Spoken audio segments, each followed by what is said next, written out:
আছিলো আচুল কাষ সদায় থাকিম মৰণে মাতিলেও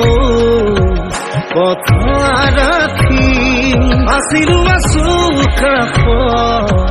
সদায় থাকিম মৰণে মাতিলেও কথা ৰাখিম সাতু জনমৰ